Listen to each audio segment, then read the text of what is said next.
Fusarium plant disease. Fusarium एक ऐसी fungi है जो कि ना सिर्फ प्लांट बल्कि एनिमल और इवन ह्यूमन बीइंग में भी ये काफी डिजीज क्रिएट करता है। और स्पेशली जो इम्यूनो कॉम्प्रोमाइज्ड है, जिनकी इम्यूनिटी कम है, उनमें काफी डिजीज क्रिएट करता है। Hello friends, I'm Dr. Ayantika Das and welcome to Botany with Ayantika, where I discuss mostly botany related topic जो कि BSc और MSc सिलेबस में है। इस वीडियो में मैं फ्यूसेरियम प्लांट डिजीज को डिस्कस करने वाली हूँ। ऑलरेडी फ्यूसेरियम की एक ओवरव्यू, इसकी मॉर्फोलॉजी, रिप्रोडक्शन और इसकी इकोनॉमिक इम्पोर्टेंस, इसकी जो ह्यूमन और एनिमल डिजीजेस है, इसकी माइकोटॉक्सिन्स की इफेक्ट, ये सारे टॉपिक पे मैंने ऑलरेडी वीडियो बना चुकी हूँ, जिसकी लिंक जो है मैंने डिस्क्रिप्शन बॉक्स में डाल के रखी है। और डिस्क्रिप्शन बॉक्स में मैंने पूरी फंजाई की प्लेलिस्ट पे डाला हुआ है। So let's begin the video with Fusarium plant diseases. Fusarium जो है, मोस्टली इसकी जो ट्रांसमिशन होता है, ये इन्फेक्शन जो होता है, पहले तो ये एक मैक्रोकोनिडिया या एक माइक्रोकोनिडिया या तो क्लामाइडोस्पोर, ये तीनों प्रोसेस से, ये तीनों जो है, ये इससे इन्फेक्शन फैलता है। मैक्रो और माइक्रोकोनिडिया जो है, ये काफी कॉमन है। बट जो क्लामाइडोस्पोर है, ये काफी रेयर है। पर तीनों ही जो है, ये इन्फेक्शन स्प्रेड करता है। अब जो इन्फेक्शन होता है, इसकी जो होस्ट प्लांट क्या है फ्यूसेरियम की? फ्यूसेरियम जो है, ये इन्फेक्ट करता है both grasses, that is the wild grasses as well as the cereals। उसके अलावा भी दाल जैसे लेग्यूम्स, ये सारे दाल, बीन, ये सारे लेग्यूमिनस प्लांट को भी इन्फेक्ट करता है। वेजिटेबल प्लांट को भी इन्फेक्ट करता है।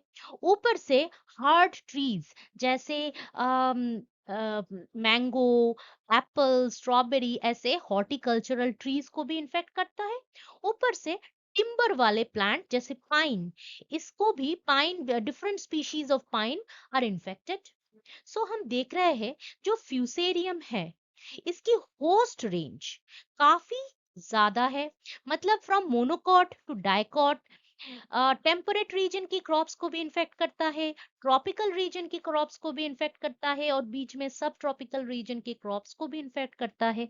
So its infection is not that much limited to the type of crop or the temperature or the soil pH। so इन सारे चीजों से इसका कोई लिमिटिंग फैक्टर नहीं होता। मतलब these factors, temperature of the environment, soil pH, या कौन सी टाइप की प्लांट है, तो कोई भी ये इन्फेक्शन में कोई भी लिमिटेशन नहीं रहता। और ये जो इन्फेक्शन होता है, तो ये डिसेमिनेट होता है फर्स्ट तो विंड से, दूसरा क्या, इंसेक्ट से। विंड से, दूसरा है इंसेक्ट से। ये जो मैंगो बर्ड माइट है, ये क्या करता है, ये जैसे ही एक प्लांट, एक मैंगो की स्टेम में जाके फीड किया, और उन स्टेम में ऑलरेडी अगर फ्यूसेरियम स्प्रेड था, तो इसकी जो है माउथ पार्ट और बॉडी में फ्यूसेरियम जो है बाहर डिपोजिट हो गया। तो ये कोई दूसरी प्लांट में जा रहा है और फीड कर रहा है, तो इस दूसरे प्लांट में भी क्या करता है, ये जो इसकी बॉडी और माउथ पार्ट में फ्यूसेरियम था, तो ये फ्यूसेरियम, ये दूसरे नया वाले प्लांट में इन्फेक्ट करता है।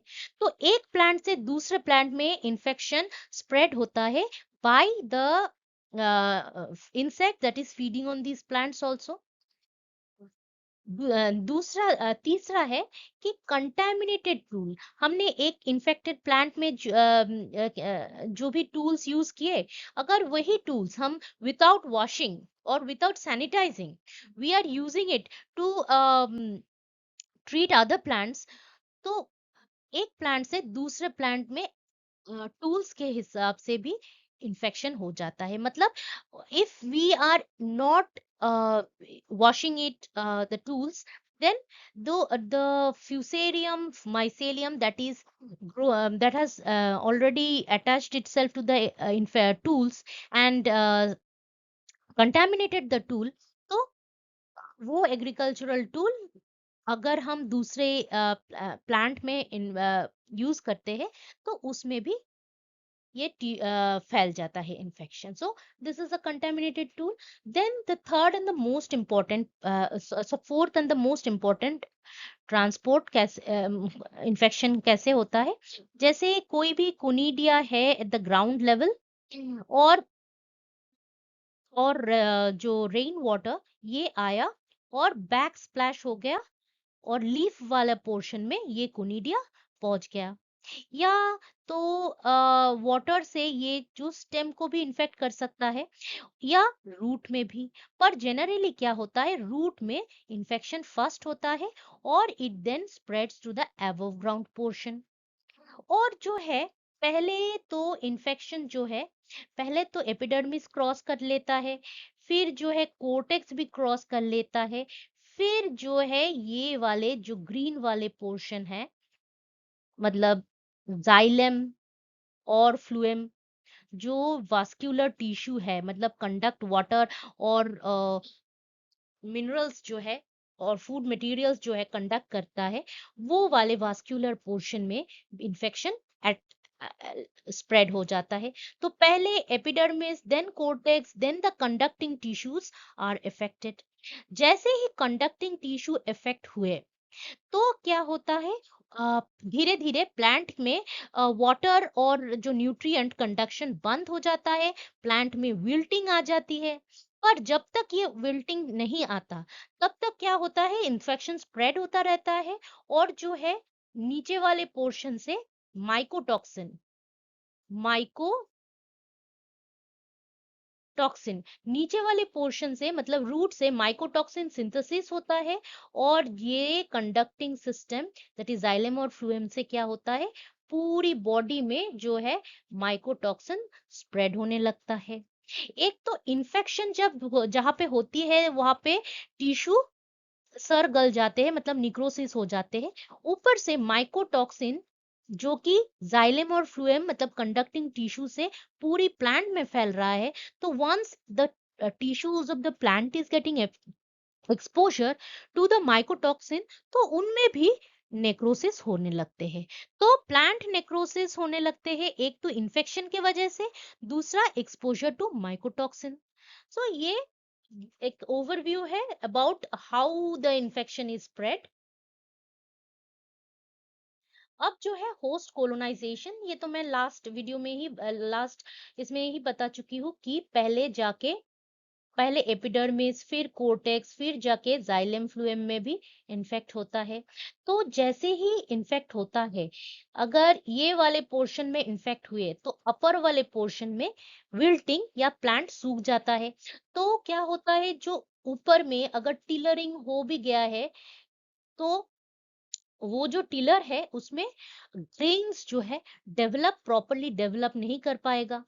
ऊपर से क्या होगा, ये धीरे धीरे द टिलर विल डाई, और इसको क्या बोलते हैं, हम इसको बोलते हैं वाइट हेड। मतलब जो टिलर है वो डेवलप नहीं कर पाया प्रॉपरली और लेटर इट डाइज।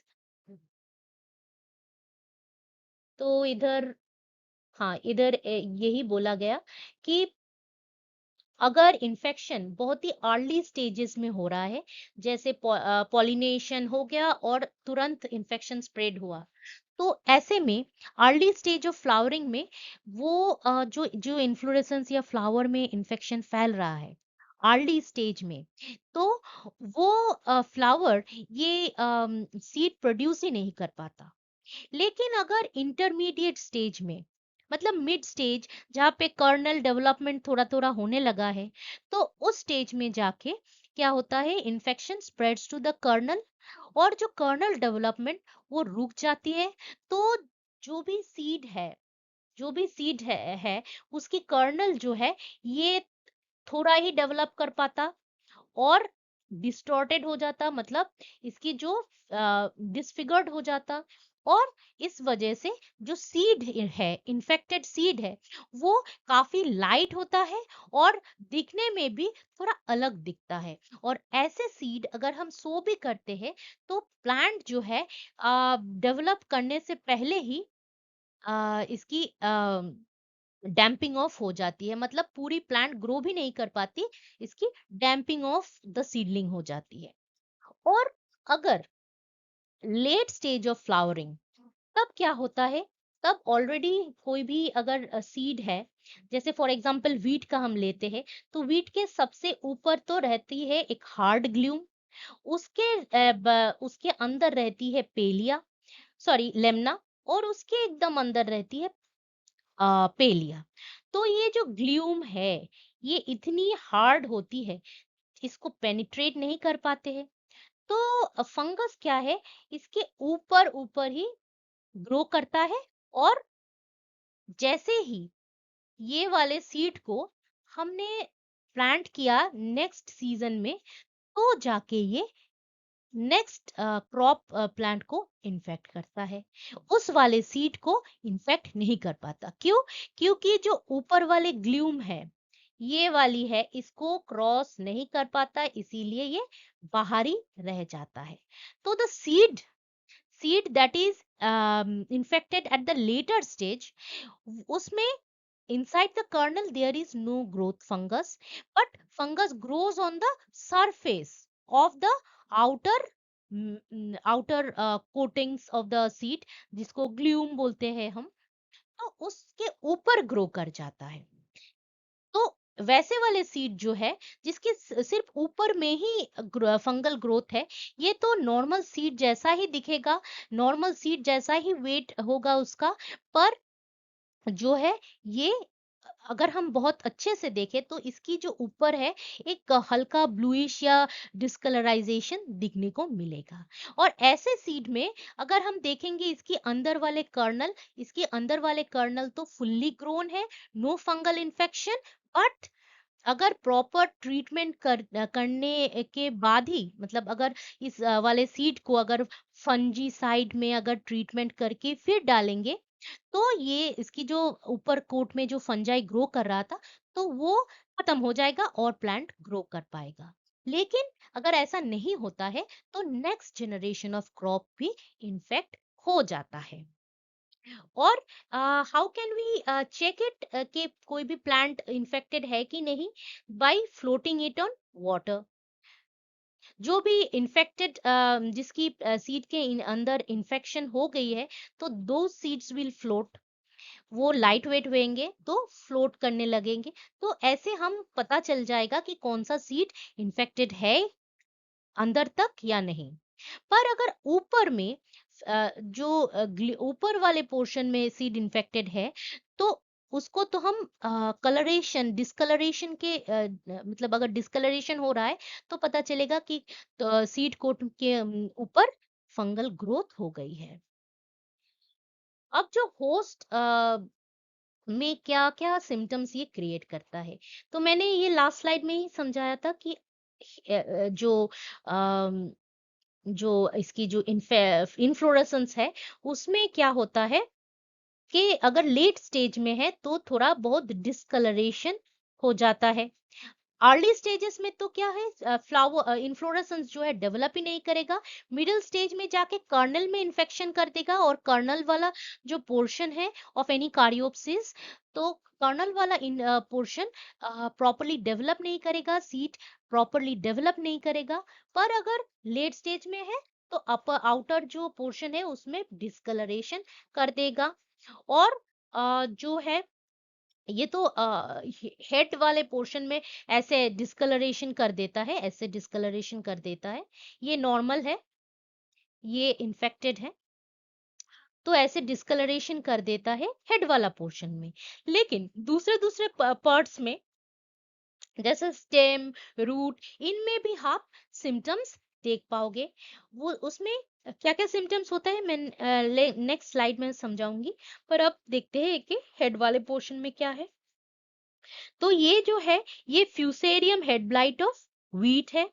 तो हम देख रहे हैं कि जो ये वाले व्हीट है इसकी डिस्कलराइजेशन मतलब ब्राउनिश कलर आ गए हैं इसमें। और क्या है ये not only it is infecting but also इसमें जो है ये डॉन या और जियारलॉन ये दोनों माइकोटॉक्सिन जो कि काफी डिजीज क्रिएट कर देता है, स्पेशली नेक्रोटिक प्रॉब्लम्स क्रिएट कर देता है, नेक्रोसिस नीक्रोसिस कर देता है।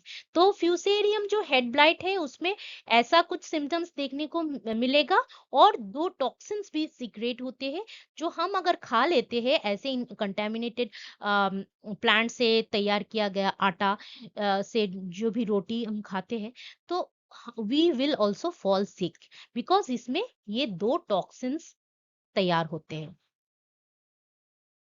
ऊपर से और दूसरे वीट के अलावा भी बहुत सारे और प्लांट्स में जैसे फ्रूटिंग बॉडी इन्फेक्टेड होता है जैसे corn, rice, barley, millet, even की शुगर केन के स्टेम में भी, मेज। तो हम देख रहे हैं कि cereal as well as non cereal crop में भी ये काफी इन्फेक्शन करता है। पर ये जो है हम देख रहे हैं कॉर्न में कैसे इन्फेक्शन कर रहा है और कलर चेंज हो रहा है, डिस्कलराइजेशन हो रहा है।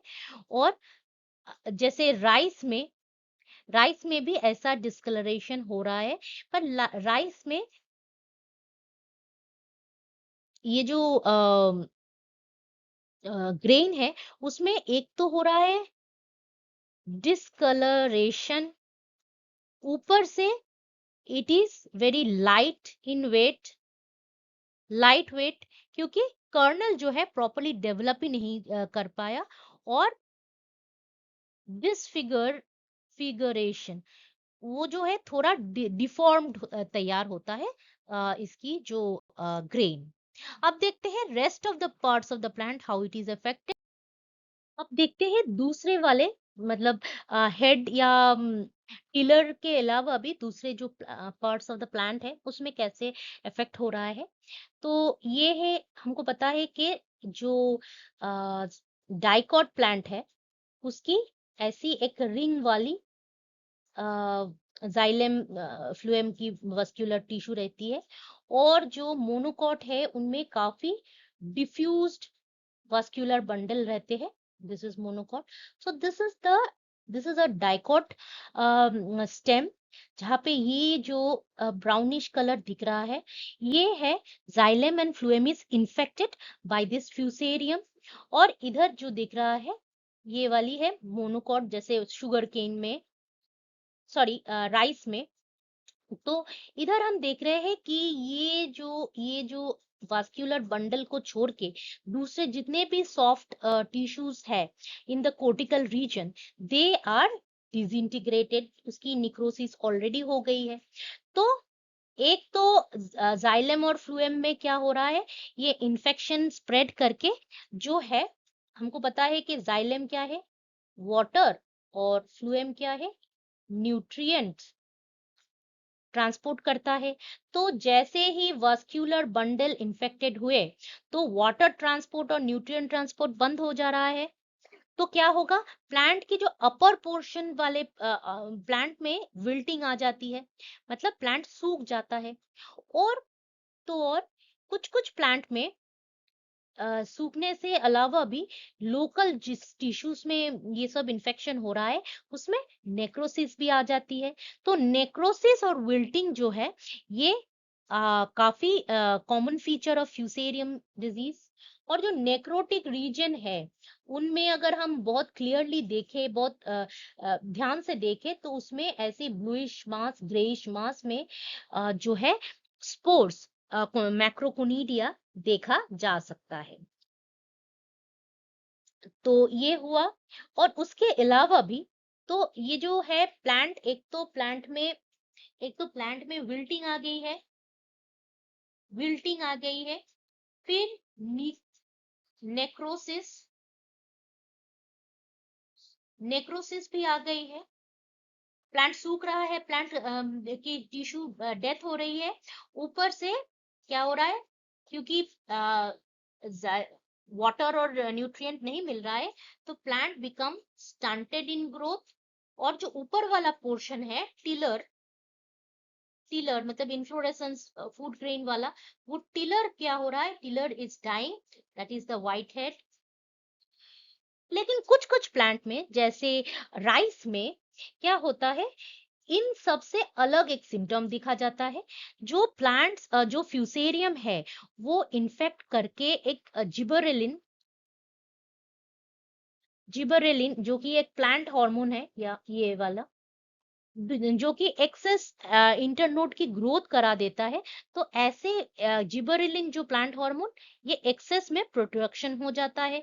और ये जो है, ये है नॉर्मल प्लांट है, और ये इन्फेक्टेड प्लांट है। हम देख रहे हैं कि इन्फेक्टेड प्लांट की जो हाइट है, ये जिसकी जो हाइट है, ये काफी लंबी है compare to the normal plant. और जो इन्फेक्टेड प्लांट है, इसकी जो है, इसकी क्लोरोसिस भी हो गई है, डिस्कलरेशन ऑफ द प्लांट भी हो गई है। और क्लोरोसिस हुआ है क्योंकि इसकी जो है क्लोरोफिल इन्फेक्टेड, क्लोरोफिल जो है, ये डिसइंटीग्रेट कर गया है, क्लोरोफिल खत्म हो गया है। इसके वजह से क्या होता है, ये जो है इन्फेक्टेड प्लांट थोड़ा लाइट कलर की दिखता है।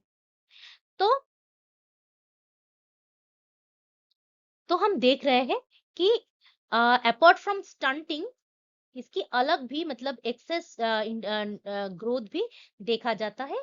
स्पेशली ऐसे एक्सेस ग्रोथ को बोलते हैं हम बाकाने। और ये बाकाने में क्या होता है, जो प्लांट है, it is becoming very tall and very pail colour. अब देखते हैं जो भी हार्ड टिश्यू वाले प्लांट, जैसे मैंगो में, ये क्या करता है। तो हमको पता ही है कि ये टॉक्सिन्स प्रोड्यूस करता है, जो कि नेक्रोसिस कर देता है। पर टॉक्सिन जो है, ये एबनॉर्मलिटी भी कर देता है, हाइपरट्रॉफी, हाइपरट्रॉफी भी कर देता है। मतलब जो है, इसकी जो हम देखेंगे, अगर इंटरनोडल रीजन में ऐसे एबनॉर्मल ग्रोथ हो रहे हैं। जो इसकी फ्लावर वाली पोर्शन है, उसकी जो मेन फ्लावर है, इसमें भी हाइपरट्रॉपी हो गया है।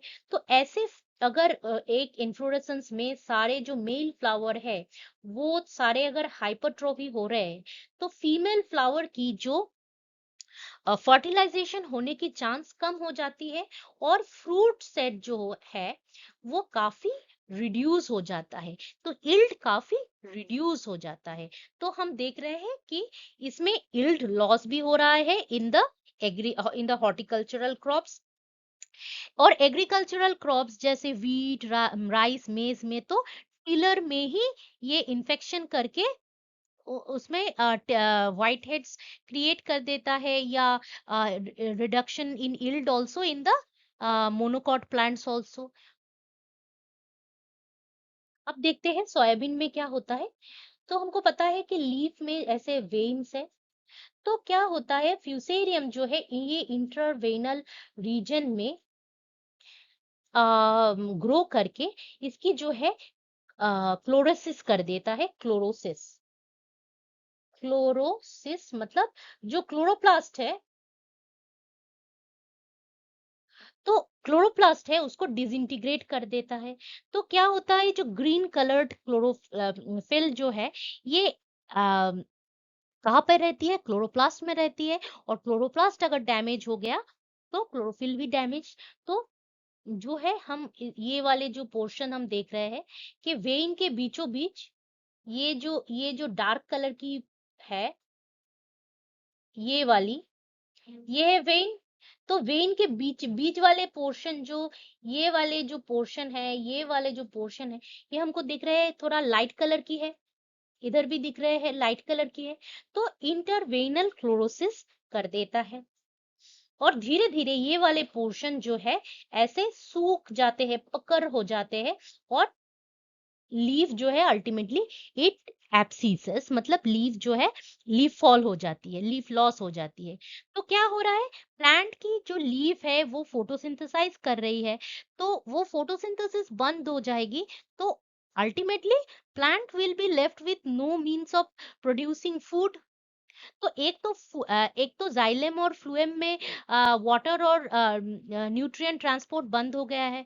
ऊपर से लीफ में भी फोटोसिंथेसिस नहीं हो रही है, क्योंकि लीफ ही पूरा श्रिवल होके इट इज डिसइंटीग्रेटिंग। तो फूड प्रोडक्शन भी बंद हो रहा है, फूड ट्रांसपोर्ट भी बंद हो रहा है, तो ultimately the plant will die. तो ये कुछ फ्यूसेरियम रिलेटेड डिजीजेस है. It occurs in a large variety of plants like avocado, citrus, orchids, even orchids which is an ornamental plant, इसमें भी हो रहा है. ग्राउंड नट, तो इसको मैं अभी डिटेल में नहीं जा रही हूँ. You can just pause the video and go through these things. So these are occurring in cereals as well as legumes as well as the trees. तो इसको थोड़ा पॉज करके देख लीजिएगा. तो इसकी जो है मैनेजमेंट कैसे करेंगे? एक तो केमिकल कंट्रोल हो सकता है, that is by the use of fungicide. और जो फंजीसाइड है ये काफी यील्ड लॉस को रिड्यूस कर देता है. और ये जो फंजीसाइड ये थोड़ा कॉस्ट इफेक्टिव तो है, पर यील्ड जो है, अगर हम यील्ड लॉस नहीं करना चाहते हैं तो ये हम करते हैं. अब फंजीसाइड जो है ये कब हम स्प्रेड करेंगे? कुछ कुछ प्लांट में और जहाँ पे अर्ली स्टेज में इन्फेक्शन होता है तो अर्ली फ्लावरिंग स्टेज में करेंगे. कुछ कुछ प्लांट में late, that is low late flowering stage में ये इन्फेक्शन करता है. तो जो फंजीसाइड्स को स्प्रे करेंगे हम, फोलियर फंजीसाइड को, तो इसकी टाइमिंग जो है ये डिपेंड करेगा कौन से क्रॉप में हम स्प्रे कर रहे हैं. और एक चीज बहुत ही इंपॉर्टेंट है कि एक टाइप की fungicide we should not be using it for long, क्योंकि जो फ्यूसेरियम है इसकी जो है रेजिस्टेंस हो जाती है. तो कंटिन्यूअली एक ही फंजीसाइड को हम ना यूज करके एक कॉम्बिनेशन, मतलब एक महीना ये फंजीसाइड दिया है तो दूसरे महीने में कोई और वाला फंजीसाइड अगर यूज करते हैं तो क्या है, रेजिस्टेंस जो है फ्यूसेरियम की अगेंस्ट दिस फंजीसाइड ये थोड़ा थोड़ा कम होता है. अगर एक ही फंजीसाइड को बहुत लंबे समय से यूज करेंगे तो रेजिस्टेंस बन जाती है. अब देखते हैं जो कल्चरल कंट्रोल, कैसे हम कल्चरल प्रैक्टिस से भी इसको फ्यूसेरियम को कंट्रोल कर सकते हैं. एक तो है कि plants that are resistant to fusarium infection, ऐसे प्लांट्स हम लोग ब्रीडिंग से तैयार करें और वैसे वाले प्लांट्स को हम यूज करें. ये कुछ रेजिस्टेंट हाइब्रिड्स है. दूसरा तो है कि क्रॉप रोटेशन. अगर कोई सीरियल क्रॉप है तो उसको हम रोटेट करेंगे कोई वेजिटेटिव क्रॉप से. और वो ऐसे वेजिटेटिव क्रॉप से रोटेट करेंगे जो कि नॉट इन्फेक्टेड बाय फ्यूसेरियम. जैसे अगर हम वीट को रोटेट कर रहे हैं विद सोयाबीन, तो both wheat and soybean are infected by fusarium. तो ऐसे में अगर क्रॉप रोटेशन हम कर भी रहे हैं तो we are removing replacing one host plant with another host plant. So fusarium की जो इन्फेक्शन साइकिल है ये तो कंटिन्यू ही होगी. तो हमको क्रॉप रोटेशन वैसे प्लांट से करना है जो कि नॉन होस्ट प्लांट है.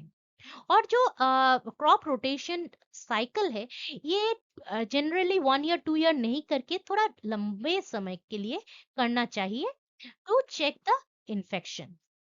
और इनफैक्ट इंसेक्ट मैनेजमेंट, हमको पहले से ही पता है कि कोई भी इंसेक्ट अगर कोई ऊंड कर देता है आके, वो वाले ऊंडेड पोर्शन में फ्यूसेरियम क्या करता है, फ्यूसेरियम जो है वो इजीली इन्फेक्ट कर देता है.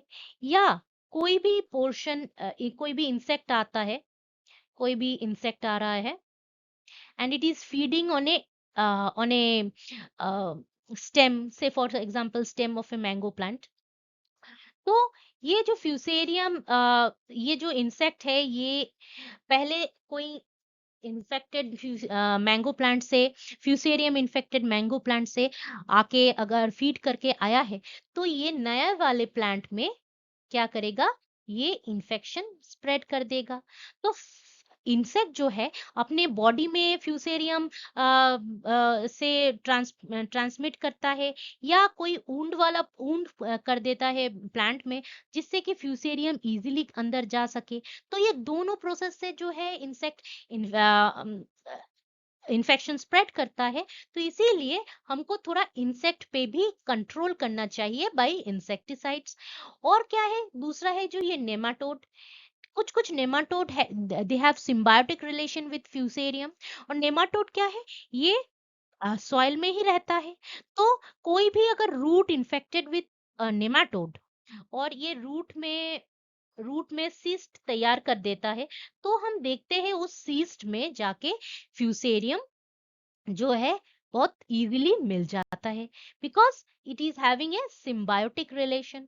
सो हमको जो है निमाटोड पे भी कंट्रोल करना है। Apart from insect, we have to also control the nematode population of the soil. Then हम देखेंगे इसकी कल्चरल कैसे कंट्रोल जो है। प्रोपाग्यूल, कोई भी प्रोपाग्यूल है, तो उस वो वाला प्रोपाग्यूल प्रॉपरली सैनिटाइज्ड है, प्रॉपरली इसमें कोई इन्फेक्शन नहीं है, कंटामिनेशन नहीं है, तो ये हमको मेक श्योर करना है बिफोर प्लांटिंग। तो हम इसको प्री ट्रीटमेंट भी कर सकते हैं, एक फंजीसाइड की कोटिंग भी डाल सकते हैं, जैसे हम सीड को करते हैं। सीड को पहले तो क्या है, हॉट वाटर में डुबो दिया जाता है। जो हेल्दी सीड है वो तो नीचे ही रह जाते हैं, पर जो इन्फेक्टेड सीड है वो लाइट होते हैं, लाइट वेट होते हैं, क्योंकि उनमें इन्फेक्शन हो गई है। तो these seeds are removed, and the healthy seeds, they are coated with what, they are coated with fungicide। जो फंजीसाइड कोटिंग है, ये केमिकल फंजीसाइड भी हो सकता है, या कोई बैक्टीरिया की भी इनोकुलेशन डाल सकते हैं। जो बैक्टीरियल इनोकुलेशन डालते हैं मैं वो डिस्कस करूंगी लेटर में। पर ये जो है सीड की जो है प्री ट्रीटमेंट करने के बाद, या कोई भी प्रोपाग्यूल है, इनको भी पहले से फंगल एक कोटिंग डालने के बाद ही इसको प्लांट किया जा सकता है। सॉइल मैनेजमेंट पे फर्स्ट हम देखते हैं टीलेज। अगर कोई भी प्लांट है, मतलब कोई भी सॉइल है, उसको हम टीलिंग ऑफ द फील्ड अगर हम नहीं करते हैं, तो क्या हो जाता है, सॉइल जो है कंपैक्ट हो जाता है। और कंपैक्ट सॉइल क्या होता है, ये क्या करता है, इट इज नॉट एरिलेशन जो है इसकी प्रॉपर नहीं रहती। मतलब पासेज ऑफ एयर प्रॉपर नहीं रहती है। फिर जो वाटर लॉगिंग भी हो जाती है। अगर वाटर लॉगिंग है कोई भी सॉइल में, तो नॉट ओनली फ्यूसेरियम, दूसरे दूसरे फंजाई भी उसमें इजीली ग्रो कर जाता है। और ऊपर से ऐसे वाले अगर हम टिलेज नहीं करते हैं, तो क्या होता है, जो रूट वाला पोर्शन है of the plant, of the previous year plant, if it is harbouring certain Fusarium in mycelial form or conidial form, तो it is acting as a storehouse of infection for the next crop। तो इसको भी हम reduce करने के लिए, crop residue जो है रिड्यूस करने के लिए, अंडरग्राउंड क्रॉप रेसिड्यू रिड्यूस करने के लिए टीलेज जो है काफी इंपॉर्टेंट है। क्रॉप रेसिड्यू जो रूट वाले पोर्शन है, if it is contaminated, then tillage removes this residue. ऊपर से हमको ये भी करना है कि कोई भी प्लांट अगर इन्फेक्टेड है, तो उसको रिमूव कर देना है, या इन्फेक्टेड प्लांट से डेड लीव्स गिर रहे हैं नीचे, तो उसको भी रिमूव कर देना है, क्योंकि ये थोड़ा टाइम कंज्यूमिंग है और टीडियस है। पर अगर हम ऐसे नहीं करेंगे, तो infection will spread to the entire field. अब देखते हैं इरिगेशन। इरिगेशन जो है कि ये काफी इंपॉर्टेंट है। ज्यादा वाटर रह जाती है, मतलब वाटर लॉगिंग हो जाती है, तो इन्फेक्शन के चांस जैसे बढ़ जाते हैं। अगर कम पानी रहता है, वाटर स्ट्रेस रहता है, तो ऐसे वाटर स्ट्रेस में भी प्लांट की इन्फेक्शन जो है, इन्फेक्शन ससेप्टेबिलिटी ज्यादा हो जाती है। Any stress plant, whether it's water, ज्यादा वाटर हो या कम वाटर हो, ऐसे में इन्फेक्शन चांसेस बढ़ जाती है। और ये जो हम इरिगेट करते हैं, अगर इस इरिगेटेड वाटर में ही हम केमिकल्स डाल देते हैं, तो क्या होता है कि इन्फेक्शन की चांसेस कम हो जाती है। ऊपर से फर्टिलाइजेशन का भी हमको देखना चाहिए। अगर फर्टिलाइजेशन ज्यादा होती है तो क्या होता है, ये foot and root rot disease की चांसेस बढ़ जाती है।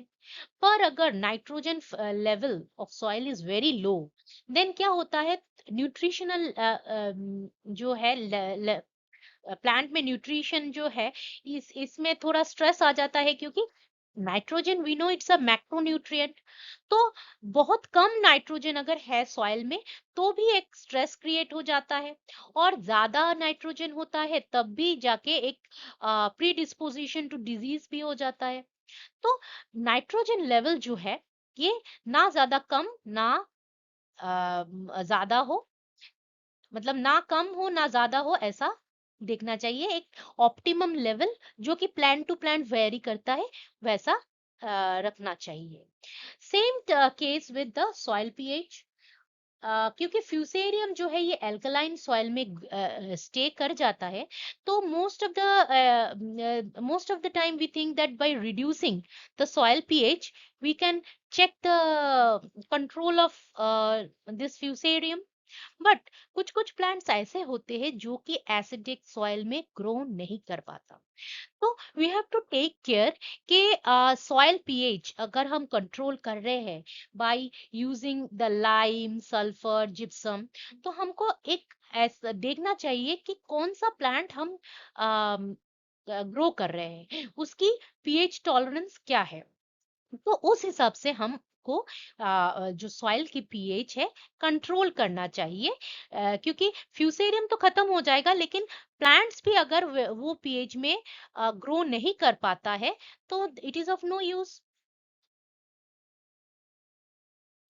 Then biological management.